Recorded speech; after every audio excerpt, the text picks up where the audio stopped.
Muito bem, trazendo esse vídeo aqui mais como um conteúdo adicional mesmo, uma coisa bem simples, só tirando algumas dúvidas sobre objeto inteligente, que seriam as seguintes. Vou jogar uma ilustração minha aqui mesmo, uma imagem, tá?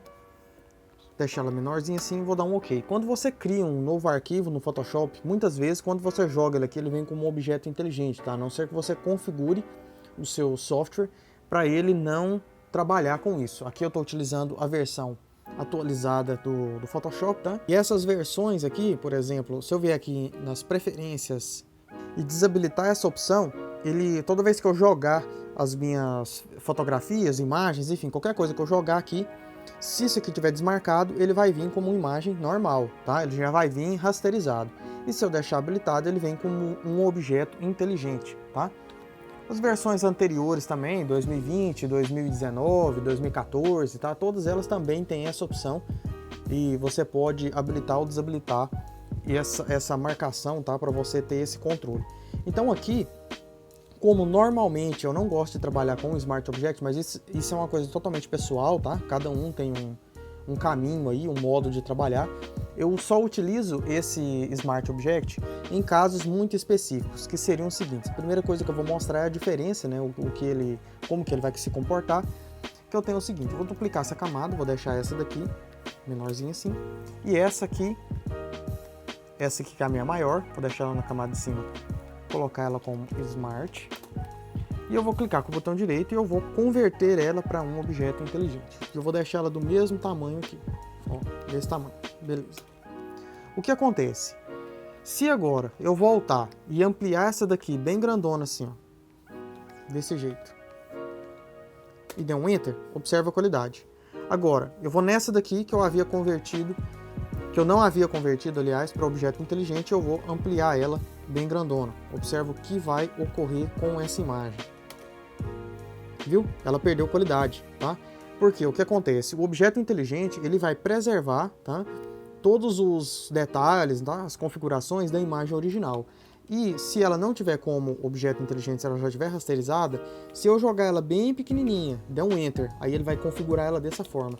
Quando eu der um Ctrl T de novo e ampliar, ele vai arrebentando a imagem cada vez mais, tá? Então funciona dessa maneira. É uma coisa útil, tá? Uma configuração útil se você for ficar redimensionando a sua imagem toda hora. É bastante assim produtivo você trabalhar com isso. A desvantagem é que você não pode fazer determinados ajustes na sua imagem diretamente. Porém, se eu vier aqui, por exemplo, vamos supor que eu vou usar uma layer de curvas, tá? Eu utilizando uma layer de curvas, dependendo da versão do Photoshop, as mais antigas, por exemplo, 2014 para trás, você nem conseguia editar. Então, se eu não me engano, 2014 ou 2017 em diante, você já pode fazer essas configurações aqui, que você tenha liberdade. Vamos imaginar aqui que eu vou fazer um ajuste de curvas, né?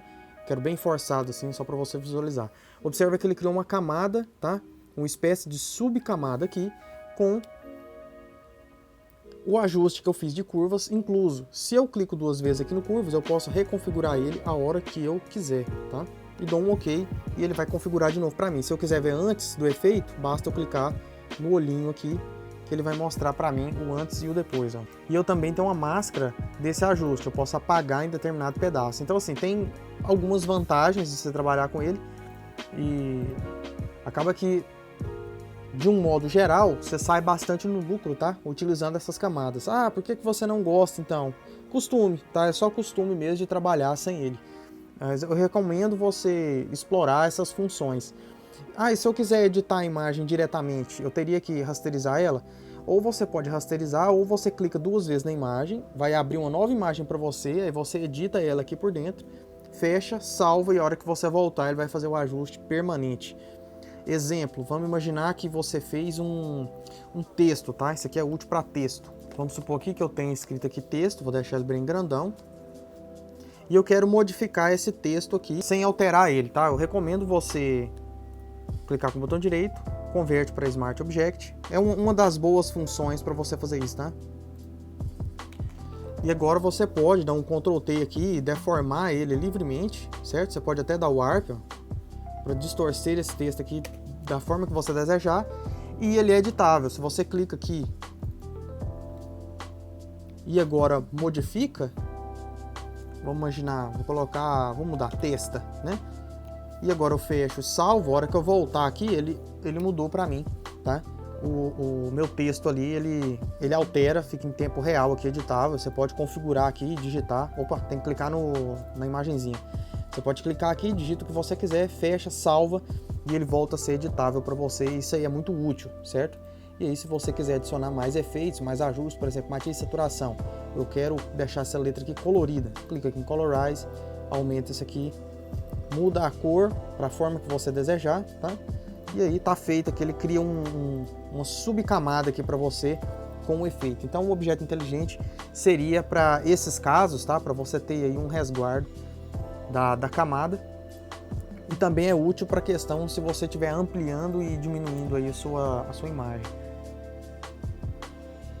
E aí, se você quiser trabalhar com recortes em objeto inteligente, trabalha com recorte utilizando máscara, tá? Por exemplo, vamos supor que eu queira selecionar só a personagem. Vou fazer uma seleção tosca aqui só para você ver. Então vamos imaginar que eu quero só a personagem aqui, faço a seleção dela e crio uma máscara, tá? Agora eu tenho a camada aqui com máscara. É uma outra forma de trabalhar. Esse mesmo ajuste aqui que eu mostrei serve para filtros, tá? Então vamos imaginar que você aplica um filtro de gaussiano. Você aplica o filtro, aí o filtro que ele aplicou fica nessa camada. Se você não quiser ele, basta tirar o olhinho. E se você quiser reconfigurar ele, você pode voltar aqui e adaptar ele da forma que você desejar. Então, às vezes é por isso que, se você vê um arquivo de algum ilustrador, tá, algum editor de imagens, alguém fazendo um speed art, uma coisa assim, você vê essas subcamadas aqui com esses filtros, é dessa forma que faz, é porque a pessoa está usando objeto inteligente. Se eu voltar aqui e rasterizar esse objeto, por exemplo, se eu pegar a borracha, cliquei, ele vai falar que eu não posso apagar, que eu tenho que rasterizar. Dou um OK, agora ele rasterizou e todos aqueles efeitos foram incorporados na minha imagem. Tá? E a máscara mantém, a máscara ela vai manter. E se você quiser deletar a máscara, só clicar aqui e apertar deletar. Se você aplicar, se você clicar nessa opção, ele vai aplicar essa máscara para você e vai deletar permanentemente aquele fundo, tá? Então basicamente é isso, tá? Espero que tenha tido um esclarecimento assim útil, né? Espero que tenha sido proveitoso isso aí. Valeu demais, brigadão.